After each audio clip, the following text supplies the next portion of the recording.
ভজনিতাই গৌরাধেশ্যামে জপো হরে কৃষ্ণ হরে রাম। ভজনিতাই গৌরাধেশ্যামে জপো হরে কৃষ্ণ হরে রাম।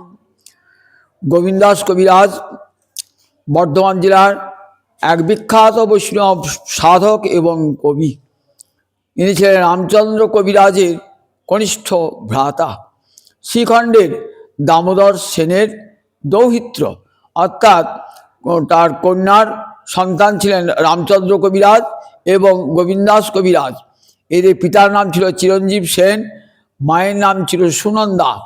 গোবিন্দাস কবিরাজ প্রথম জীবনে ছিলেন শাক্ত, পরে জ্যেষ্ঠ ভ্রাতা রামচন্দ্র কবিরাজের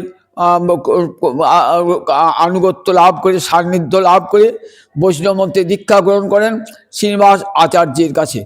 এই গোবিন্দাস বৈষ্ণব পদাবলিতে দ্বিতীয় বিদ্যাপতি। গৌর গোবিন্দ লীলা শুনিতে গলয়ে শিলা, কহিলেন কবি বিদ্যাপতি। তা হইতে রহেনুন গোবিন্দের কবিত্বগুলো, গোবিন্দ দ্বিতীয় বিদ্যাপতি।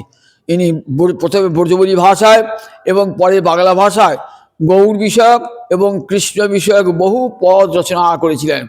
অভিসারের পদে গোবিন্দ দাস অদ্বিতীয় কবি। তিনি শ্রী গোসাই পাতাকে কবিরাজ উপাধি দান করেছিলেন। শ্রীজীবের সঙ্গে তার সংস্কৃত ভাষায় চিঠিপত্র আদান প্রদান হতো। এই গোবিন্দাস কবিরাজ অপূর্ব প্রতিভাশালী কবি। যারা বাংলা সাহিত্য নিয়ে চর্চা করেন তারা জানেন বৈষ্ণব সাহিত্যে গোবিন্দাস কবিরাজের কত অবদান।